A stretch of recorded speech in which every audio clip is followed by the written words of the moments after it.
ભક્તોના મિલનનો અદ્ભુત નજારો જો જોવો હોય અને ભક્તિમય માહોલ જો જોવો હોય આપણે તો હવે આપણે દ્રશ્યો દેખાડી રહ્યા છીએ જૂનાગઢ ખાતેના ભવનાથ મહાદેવના. તમે દ્રશ્યો જોઈ શકો છો કે મહાશિવરાત્રિને લઈને લાખો અને કરોડો ભાવિકો જે છે અત્યારે ભગવાન મહાદેવના ભવનાથ મહાદેવ ખાતે અત્યારે દર્શન કરવા માટે આવી રહ્યા છે. તમે ભારે ભીડ જે છે જોઈ શકો છો.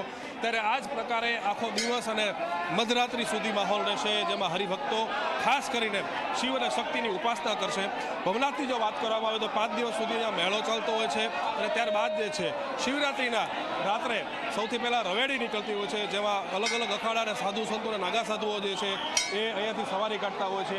ત્યારબાદ જે છે મૃગીકુંડ આવેલો છે, મૃગીકુંડની અંદર શાહી સ્નાન કરવામાં આવતું હોય છે અને ત્યારબાદ જે છે શિવરાત્રિ પૂર્ણ થતી હોય છે. તો આખો માહોલ જે આપણે અત્યારે જોઈ રહ્યા છીએ એ જૂનાગઢ ખાતેના ભવનાથ મહાદેવનો છે.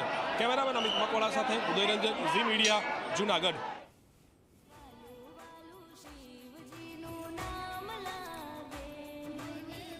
આપ જોઈ રહ્યા છો ભોજનનો એક વિશેષ લાભો હોય છે ને શિવરાત્રિમાં જૂનાગઢના ભોજનમાં આપ જોઈ રહ્યા છો તમામ દાતાઓ સેવા કરી રહ્યા છે. ભજન ભક્તિનો જે સમન્વય જે છે એ જૂનાગઢ સિવાય આપ જોઈ રહ્યા છો કે આજના દિવસે તમને આનાથી વધારે લાભો નહીં મળે અને એટલા જ માટે ભજન ભક્તિનો અહીંયા જે લાભો હોય છે એ અનેરો પણ લાભો હોય છે. લોકો પ્રસાદ લઈ રહ્યા છે ને સેવા પણ દૂર દૂરથી લોકો અહીંયા સેવા માટે પણ અહીંયા આવતા હોય છે. ત્યારે બીજો અર્થ એ પણ થાય છે ભક્તિ ભોજન, અને જ્યારે વાત આવે છે ભક્તિ ભોજન અને ભજનની તો એ પણ શિવરાત્રિ થતી હોય છે. ત્યારે વાત કરીશું આપણે ભોજનની. તો આપ જોઈ શકો છો અત્યારે જે અલગ અલગ આશ્રમો હોય છે એ આશ્રમોની અંદર 2400 કલાક જમણવાર ચાલતો હોય છે, સદાવ્રત ચાલતું હોય છે. આ એના દ્રશ્યો છે. ત્યારે હજારો લોકો જે છે અહીંયા પ્રસાદી લેતા હોય છે. સાથે જ તે જો વાત કરવામાં આવે તો રાત અને દિવસ આ જ પ્રકારે અહીંયા ભોજન પીરસવામાં આવતું હોય છે. જે બહારથી આવતા લોકો હોય છે તેમના માટેની ભોજનની વ્યવસ્થા અલાયદી કરવામાં આવતી હોય છે. 24 કલાક રસોડું જે છે એ શરૂ રાખવામાં આવેલું હોય છે અને આ રસોડું જે છે અત્યારે ચાલી રહ્યું છે અને લોકો જે છે અત્યારે અહીંયા ભોજન લઈ રહ્યા છે. જૂનાગઢ મહાશિવરાત્રિ નિમિત્તે અહીંયાના આયોજકો જે છે આપણે એમની સાથે વાત કરીશું કે આખરે કેવા પ્રકારનું આયોજન કરવામાં આવેલું છે, શું આયોજન છે અને કેટલા લોકો રોજના જમતા હોય છે, આખું કેટલા દિવસથી ચાલી રહ્યું છે. શિવરાત્રિના દરેક ભારતના ભક્તોને ઓમ નમઃ શિવાય, આદેશ, જય ભારત. અહીંયા એકચ્યુઅલમાં શિવરાત્રિ તો 5 દિવસની હોય છે, પણ ગોરક્ષનાથ આશ્રમમાં અમારે 10 દિવસનો તહેવાર થઈ જાય છે. જે આખા ભવનાથમાં રાવટીઓવાળા કે જેમના રસોડા ભોજનાલય ચાલુ ન થાય ત્યાં સુધી બધા પહેલાં અને પછી બધા અહીંયા જ ભોજન લેવા આવતા હોય છે અને એવરીડે 24 કલાક રસોડું ચલાવતા હોય છે ગુરુ મહારાજ શ્રી શેઠનાથજી બાપુ. અને અંદાજે 40-45 હજાર ભક્તો અહીંયા પ્રસાદનો લાભ લે છે રોજના.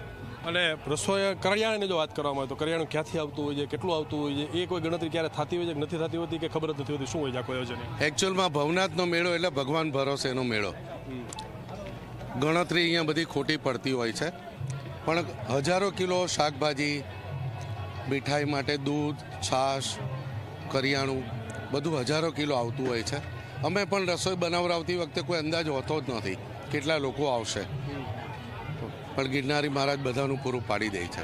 શું કહેશું, તમે કેટલા સમયથી અહીંયા સેવા આપો છો અને કેવા પ્રકારનું આયોજન ગોઠવેલું હોય છે, લોકો કેવી રીતે અહીં સુધી પહોંચતા હોય? અમે વર્ષોથી સેવા આપીએ છીએ અહીંયા અને આયોજન એવું છે કે બધું સિસ્ટમથી અને વ્યવસ્થિત રીતે બધું ચાલતું હોય છે. એમાં સમજો કે જાજા બધી આ 9 થી 10 આઈટમ હોય છે અને ફરાળમાં પણ જાજી બધી આઈટમો હોય છે. એટલે બધું મેનેજમેન્ટ, બધા સેવકો એટલા બધા છે કે જે વ્યવસ્થિત રીતે એની પોતાની સેવા બજાવે છે.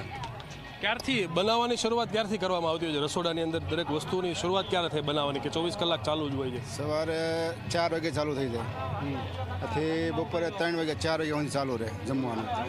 સાંજે પછી 7 વાગે ચાલુ કરવી એટલે રાતે 4 વાગ્યા સુધી ચાલુ હોય. અને રોજના આ રૂટીન હાલે કે ભાઈ રોજની માટે સવારમાં 7 વાગે એટલે નાસ્તો હોય, ચા નાસ્તો, ગાંઠિયા હોય. બપોરે 10 વાગે જમવાનું ચાલુ થાય પ્રસાદનું, તે 4 વાગ્યા સુધી હાલે. પછી પાછું સાંજે 6 વાગે ચાલુ થાય તે રાતે 4 વાગ્યા સુધી, મતલબ જ્યાં સુધી ભક્તો આવે ત્યાં સુધી ચાલુ.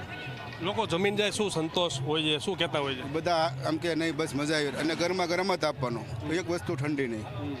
જ્યારે પણ આવે અમારી પાસે ગરમા ગરમ વસ્તુ જ મળે, કોઈ વસ્તુ. આ શું કહો છો? રાત્રે 3 વાગે પણ કોઈ સેવકો આવતા હોય છે તો તેમને ગરમા ગરમ જ રોટલો રોટલી દરેક શાક ખીચડી સાંજે કઢી ખીચડી બપોરે દાળ ભાત આ બધું પીરસવામાં આવતું હોય છે. સેવકો 3 વાગે પણ સેવા કરતા હોય છે. સેવકો અહીંયા સેવા કરવા ક્યાં ક્યાંથી આવતા હોય છે? સેવકો આખા ભારતમાંથી આવે છે. વધારે સેવકો ગુજરાત મહારાષ્ટ્ર સાઉથ ઇન્ડિયા ત્યાંથી વધારે સેવકો આવતા હોય. તો એક તરફ પ્રયાગરાજની અંદર મહાકુંભનો મેળો ચાલી રહ્યો છે, તો જૂનાગઢનો આપણો મિની કુંભ મેળો કહેવાય છે શિવરાત્રિનો. ઉદય પાસે પહોંચી સતત માહિતી આપી રહ્યા છે. ઉદય, ભંડારાની આપણે માહિતી લીધી. હવે ઉદય, હાલમાં શું ત્યાં થઈ રહ્યું છે? આજે આખો દિવસ શું થવાનું છે? કારણ કે આ મિની કુંભ છે આપણો ત્યાં.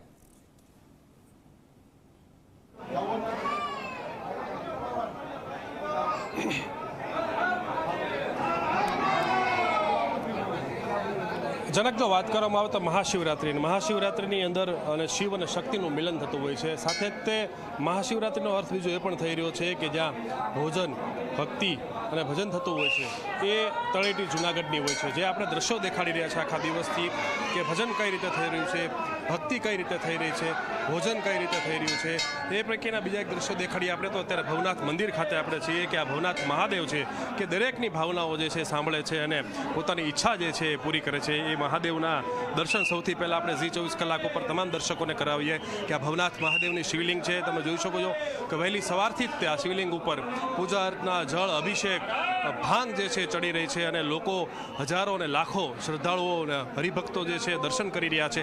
આ સીધા દ્રશ્યો જનક તમે જોઈ શકો છો શિવલિંગના કે દર્શક મિત્રો જોઈ શકે છે અત્યારે કે ભવનાથ મંદિર ખાતે મહાદેવ જે છે એની પૂજા અર્ચના